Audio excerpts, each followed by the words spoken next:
You don't need to look far to find horrible history on the internet, and I'm not talking about the TV show. Even before the days of AI, one could easily find flawed and propagandized narratives, fun facts that are really just regurgitations of complete nonsense, and of course, thinly veiled fetishism hidden underneath a thin veneer of education. Of course, the flooding of YouTube and similar sites with AI history channels has only intensified these issues, because real research will always be more difficult than just typing in a prompt, and the truth is always much harder to reach than a simple lie. This is what makes the accessibility of and familiarity with primary source reading more important now than ever before. So in this brief video, I want to discuss where I always find my sources for videos and how you can and should do the same. Like I always say, online lectures like those that I provide ought to only ever really be your introduction to a topic, the beginning of your learning process, never the end of it. Now, I'll assume that most of us watching here already more or less know what a primary source is. The long and short of it is, it's a kind of document or image or recording or any other kind of information that is coming directly from an historic agent, be it a person or an institution or whatever, themselves. The army publishing its manual exercise, and a soldier writing about that document in his journal before then being painted at his regimental field day by a local artist. Those are all primary sources. Now this compares with secondary sources, which is whenever someone is working with that material after the fact, and in conjunction with outside information, to derive some greater understandings. Think, a modern historian writing about those topics. And most of us have experience with the latter. I mean, by virtue of your just watching this video means you have experience with the latter. But a familiarity with the former and how extraordinary those primary sources can be is really quite rare, even among people who claim to love history. It's unfortunate as well that so much of history is taught as little more than a list of dates and big-name events in a textbook, when really history's richness and its depth and its real value, I think, comes from the personal stories that lie within those dates and within those events. Again, especially these days when so much of so-called history content is so lacking in context, in substance, even in human empathy, and insofar as it is appropriate in an academic field, simple creativity and imagination. And speaking of the interplay between form and function, this video is sponsored by a superb example of how the two need not stand at odds. This is The Book, an illustrated encyclopedia of humanity's greatest inventions and discoveries. Though you may expect that a 400-plus page volume of history and science covering 180 topics across 23 chapters would be dull, The Book is the opposite. It fuses beauty with intellect and inspiration, packed with extraordinary illustrations that blend a medieval-style artwork with modern engineering-style schematics. Each section in the book is incredibly unique and rich with wonderful detail. It's printed on premium matte paper, has a really nice thickness to it, and this bestseller, having raised over $2 million on Kickstarter and Indiegogo, makes, of course, for a brilliant Christmas gift for the inventor, the historian, or artist in your life. So when you use my code, ChristmasBrandon10, you will get 10% off of your order. Just follow the QR code or the link in the description below to learn more about the book, and thank you so much to Hungry Minds for generously sponsoring this video. Okay, now I've rambled to you about how important primary sources are, so how do we actually find them? Well, naturally, I have to include a little plug for my website here, because whenever I use a primary source in a video, and if it's possible for me to do so, I almost always put that full document up on my digital library so that you can read it yourself for free. I really recommend that you do check it out because I always have to cut out some extraordinary details from my videos just in the name of time. So if you want further context, that's the place to get it. So far, I have over 150 different sources on that website, ranging from Napoleonic soldiers' memoirs to after-action reports from the Second World War, and the library is always expanding. But beyond that, well, the first place that I always recommend is also the simplest one to use: Google Books.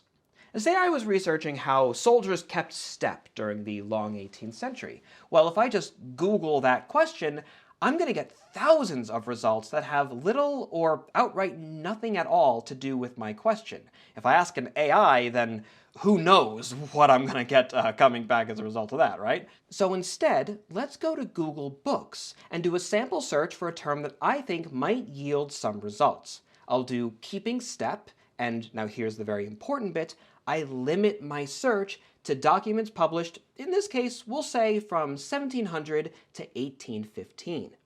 Now look, right off the bat, we're able to see what the Baron de Steuben himself had to say on this topic, referring to how the colors evidently had something to do with the process, the role of officers in the rear, how soldiers would keep their shoulders squared, and so much more. Like a wealth of information in one text after a single search, far more easy than trying to trawl through a bunch of Quora answers for whatever those are worth. Scrolling down further then, well, yes, we do have a lot of things here that aren't really helpful, but, on page 2, here's another thing that looks promising: the elements of war. Ooh, but, it looks like Google Books doesn't actually have that whole document. Well, okay, so we can take this name, we go and do a separate search, yes, this time on regular Google for it, and would you look at that? The Internet Archive has the full PDF available for free. So we can search it, find the information about the speed of soldiers' pacing, how they kept track of it, and again, so much more. So on and so forth, and in no time at all, you see how easy it is to find a whole slew of amazing primary material to look through and start learning about our chosen time period.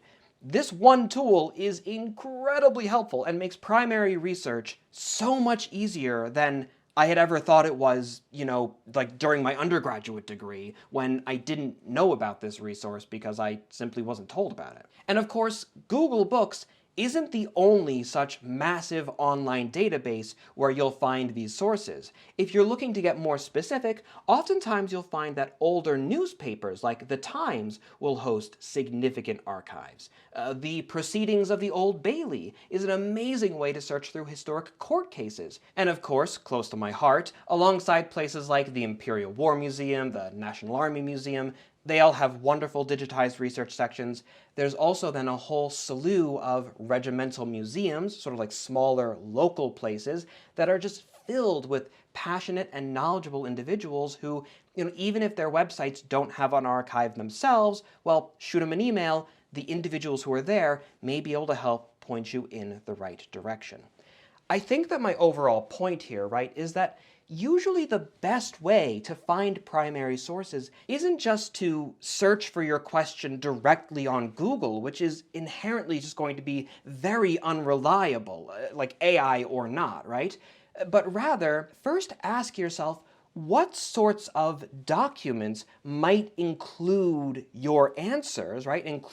Be talking about the questions that you're asking, and then ask yourself what sorts of organizations might have those documents. Now, some of the biggest and the best places then overall to find sources might just be your own government's national archives. I've made significant use of the UK's National Archives in Kew, and a little bit less, but also of the British Library.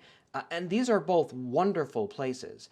But while you'll find basically anything under the sun there, whether or not those archives are digitized, that's another question. Oftentimes, you'll be able to just download the document that you want outright, but other times you might have to pay to have these documents digitized for your download. So depending on your topic of research, how narrow it is, and how in-depth you want to get, you might find that your research opportunities on the internet, whether it's, Google Books or one of those more specific archival websites, it might be fairly limited, and that's when actually going physically to these archives themselves, be they in London, Washington, D.C., Paris, whatever, it might become necessary at that point. But overall, you'd be surprised at how much of this stuff is available for free online if only you know how to look for it. You don't need to go to London to get access to most of this stuff. You know, I certainly don't every time I need to make a video, and I like to think that my videos offer a pretty wide range of interesting primary sources. But that being said, you know, other than the actual physical travel that might be required, again, digitization is usually much easier, but even then, if you do happen to get to these places, really it's just a matter of registering for what basically amounts to a library card, and you can just walk right in, request whatever documents you need, and look through them on the spot. Archives are a lot easier to access than what a lot of, especially younger people, students, I think, realize. It's not this impenetrable ivory tower. You just have to ask. And that isn't just restricted to national scale archives either, but local museums, your local library, universities, you know, even like local governments, town halls and whatnot. You would be amazed at the number of your local institutions that hold archives and just how easy they can be to get access to.